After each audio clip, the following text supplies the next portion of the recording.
Welcome back to the den. Now, it's my mum's birthday in April, and obviously with this awful coronavirus, it's making it really difficult and certainly not sensible to physically be with our parents or members of the more mature community at this time. So I decided that instead of seeing my mum on her birthday, I'd make her a video and show her exactly how I made her gift. In this week's video, I take this blank. I had an idea that I wanted to put the Melly Burr in the blank in a special way and really try to make a vase within a vase. I've never seen this done and I didn't know if I'd manage to pull it off. You'll understand exactly what I mean by the time you get to the end of the video. During the video I will play some music, but I'll pop in and out to tell you about the few problems I had along the way. Okay, see you at the end of the video.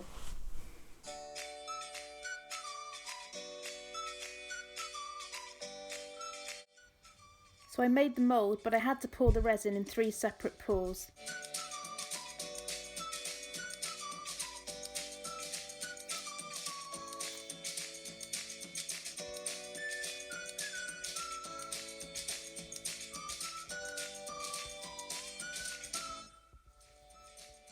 Okay, so I've been watching some other YouTube woodturners and I've noticed that after they initially load the blank into the jaws, they spin it and then they retighten the jaws.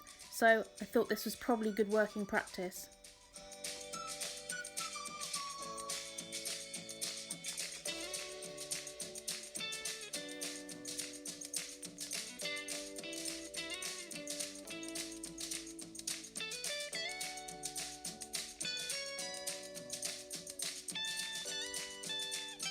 I'm just working it to round, and as you can see it was really messy. This is my largest turning so far and definitely the messiest. I kind of enjoyed it.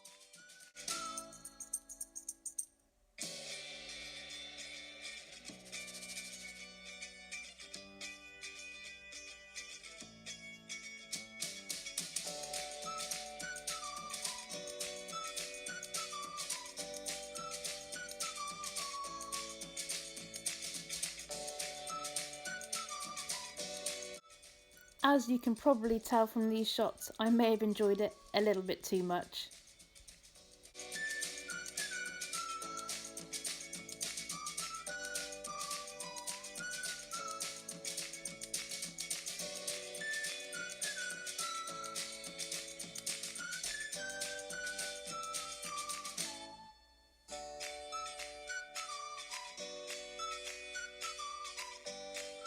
After a quick hoover of the lathe area, I was ready to go on to the next stage. I'm just using the pencil to mark myself a reference line around the area I'd like the neck of the vase to be.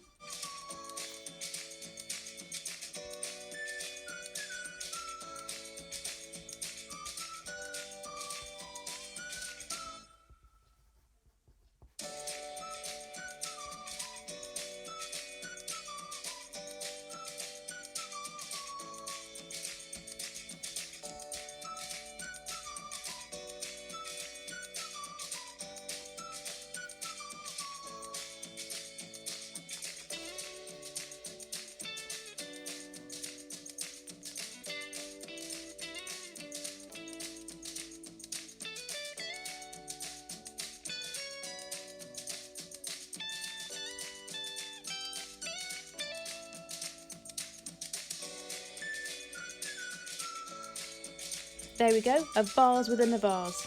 I can't tell you how excited I was at this point.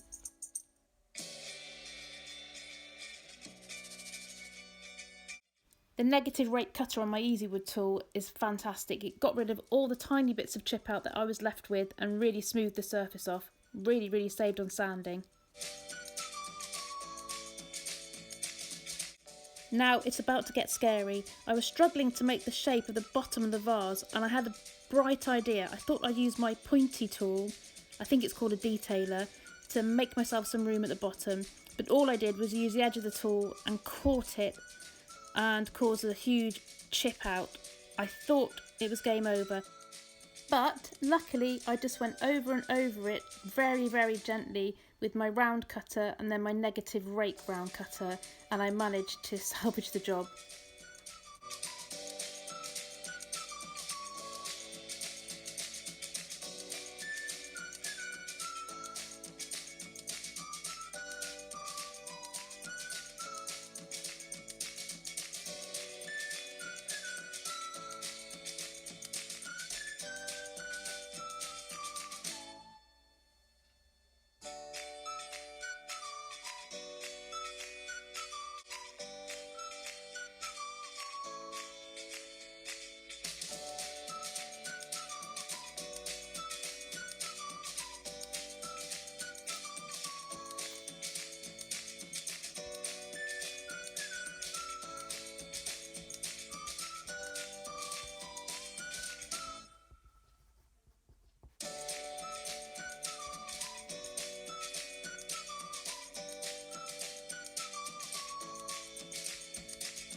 apply a few coats of sanding sealer, sand in between with 400, then 600 grit, and then go over to the Yorkshire grit.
So here I'm just using a pencil to mark off the very bottom of that blowout so that when I use a parting tool to remove it, I won't have any of that chip left.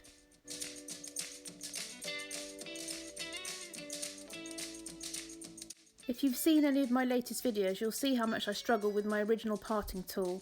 It wasn't ground correctly from the factory and I don't have the confidence to do it myself, so I treated myself to an Easy Wood carbide parting tool, and I have to say it's fantastic. It's really given me the confidence to part a workpiece without worrying that I'm going to completely wreck it.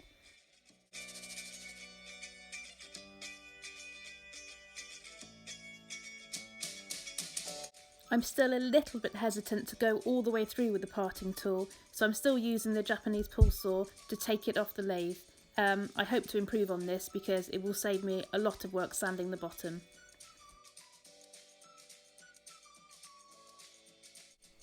So there we are, a vase within a vase. As soon as I realised I'd managed the trick with the resin, I tried to shape the vase on the outside to emulate the shape of the resin vase. It's quite nifty. It's my largest turning to date and I'm really happy with it. I'll put some beauty shots at the end. A few thank yous. I'd like to thank my brand new Patreon, Raymond Earl. Thanks so much for coming along on this crazy ride, Raymond. Thanks always to Peter Miller. I really hope you're staying safe out there in your workshops and doing everything we're supposed to do. Hang on in there and I'll see you next week. One more important thing, especially at the moment, stay extra foxy. Happy birthday, Mum, and see you soon.